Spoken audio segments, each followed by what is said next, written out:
家好，我係中山馬鞍道嘅華姐啊 ，Emily 啊，今日咧帶大家嚟到我哋馬鞍道嘅北部啦，同大家去簡單分享下我哋北部嘅商業配套啦，包括我哋嘅海邊嘅沙灘公園啦，包括我哋嘅翠湖公園啦，究竟係有幾靚有幾爽呢？咁今日咧跟住華姐去感受一下啦。呢個項目呢，點解咁多港人中意呢？其實都係睇翻我哋後面嘅一個商業中心二港匯啦。因為二港匯呢，2005年已經係開放咗噶啦，可以睇翻我哋旁邊呢，有個喜記咖啡啦，同埋我哋有個七仔啦、麥當勞啦，包括我哋2樓有個洲際廚房啦，包括我哋嘅堅蛋健身室已經係開放嘅。咁睇翻旁邊呢，我哋成個呢係一個整體嘅商業大廈啦，裏面以後有超級市場啦，一啲娛樂嘅設施都會喺裏面有嘅喎，所以而家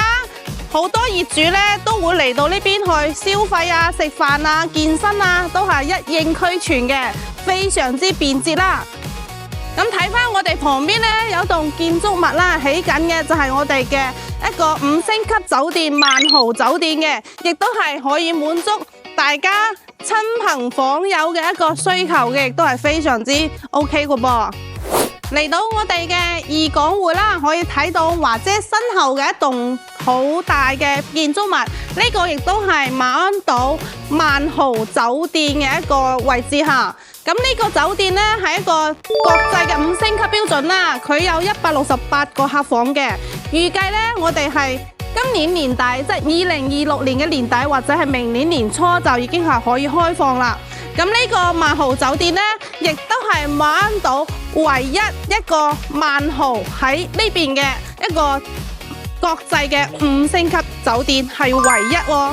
咁啱先咧講完萬豪酒店啦，我哋行翻過嚟呢，可以睇到我哋一個呢係我哋嘅公寓產品。因為公寓呢，佢有3棟樓嘅，而家賣緊就係我哋華姐後面嘅一個10棟嘅單位啦。咁成個呢係70平啦、80平嘅1房2房嘅一個公寓產品。咁呢亦都係5星級嘅標準啦，亦都係萬豪酒店管理嘅喎。咁睇翻我哋右手邊呢，就可以睇到我哋呢啲住宅群啦，一共有9棟嘅。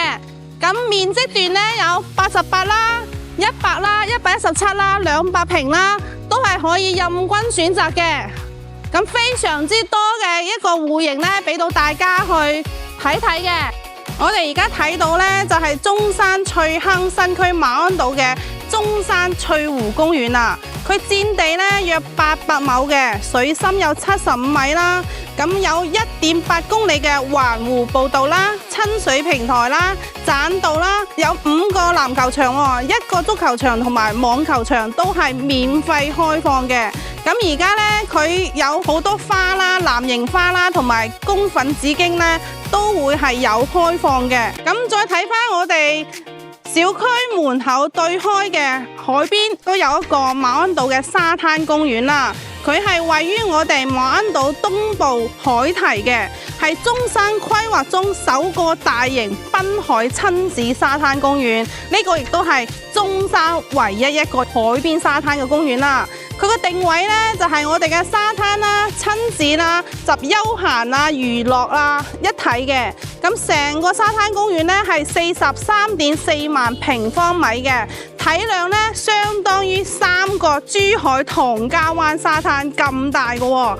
咁睇翻我哋嘅交通呢，亦都係非常強大啦。咁我哋門口呢，有個未來大道呢，直通我哋中山港客運口岸嘅，只需要幾分鐘嘅時間啦。咁睇翻我哋門口呢，亦都係可以5分鐘上到我哋嘅深中通道嘅一個高速入口。最大嘅一個特點就係我哋係地鐵上蓋物業啦，我哋去地鐵站呢，只需要亦都係5分鐘嘅時間。咁就係我哋嘅南中城際廣州地鐵18號線貫穿到我哋而家個馬鞍島嘅，可以直達嘅。所以呢，成個嘅呢個地鐵站呢，係我哋嘅香山站啦，直通我哋嘅一個馬鞍島啦，跟住就近我哋嘅深中通道啦，同埋翠湖公園啦，包括我哋嘅中興智慧城都係非常近嘅。咁去廣州天河嘅珠江新城只需要40到45分鐘左右，去廣州嘅南沙萬頃山只需要10分鐘，真係非常之便捷嘅。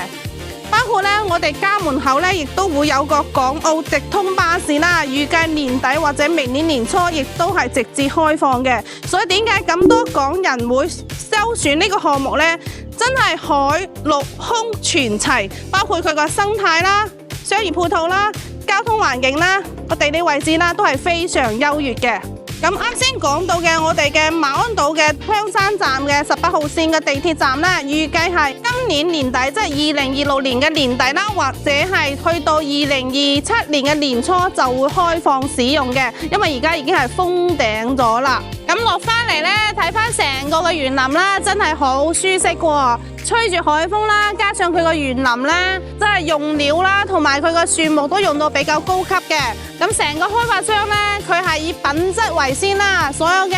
用料啦、石材啦，包括樹木啦，都用到非常頂級嘅。真係入到嚟呢，就係身處於一個好舒服嘅環境啦，包括佢個空氣啦、環境都係非常舒適嘅。咁做一樣嘢啦，雖然佢小區環境係非常舒適啦，但係馬鞍島呢，成個嘅一個周邊嘅配套呢，